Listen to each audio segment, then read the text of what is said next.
Mona Eltahawy, I'll start with you. I just was reading a report that Mohammed El-Baradei has given an interview in which he referred to President Mubarak's speech tonight as a, quote, trick to stay in power. Do you think that that will be the reaction from demonstrators and opposition groups? Oh, absolutely. That was the reaction that was coming out in real time as people in Tahrir Square, thousands upon thousands of them, were listening to Mubarak address the nation. And they very angrily made clear that they weren't buying any of it. It was very clear that he was basically trying to make it seem like he wanted to save the country from this crisis that he himself had created for the country.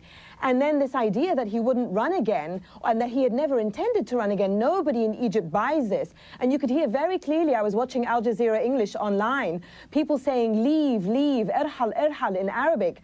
And they made it very clear they were not going to leave, and most of them want to stay in Tahrir Square.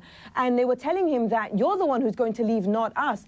Egyptians are not buying this, and I think what's more worrying is that pro-Mubarak thugs then entered some cities, Alexandria and Cairo, I'm hearing reports, to fight with the anti-Mubarak protesters. So I think Mubarak must be held responsible for what happens going forward. Who negotiates now?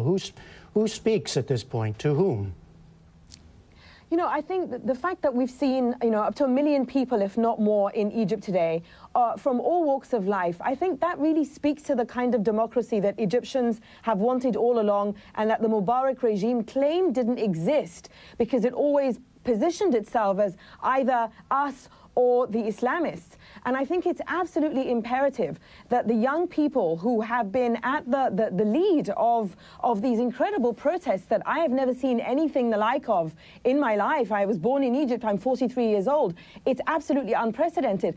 I think it's imperative that those young people are involved in whatever negotiations take place, because if they are not, they're going to feel let down, and they must not, whoever emerges as either a focal point, as Michelle said, or some kind of committee, they must not forget who was pushing this.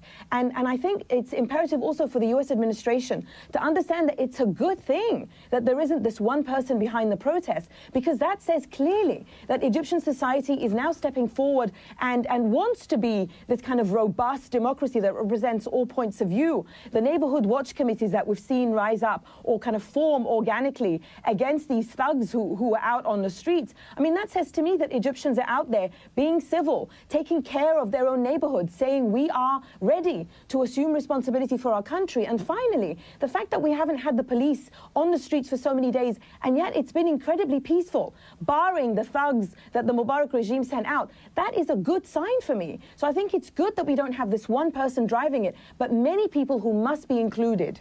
President Mubarak did talk about the Constitution in his speech. Any hints that to help us understand where this may go?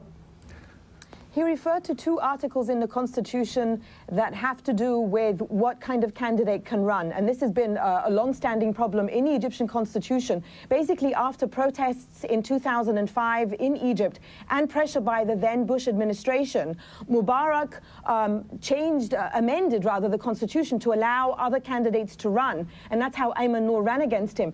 But the way it's worded, basically, it prohibits any independent candidate from running. So Mubarak addressed that today. But I have to stress that Mubarak has been totally outpaced by what's been happening on the streets of Egypt. It's very clear that the demonstrations and this 1 million-man march today has outpaced both Mubarak and the US administration. And I think it's imperative that the US administration joins Senator Kerry and makes it very clear to Mubarak that it is now a case of Mubarak versus the country of Egypt.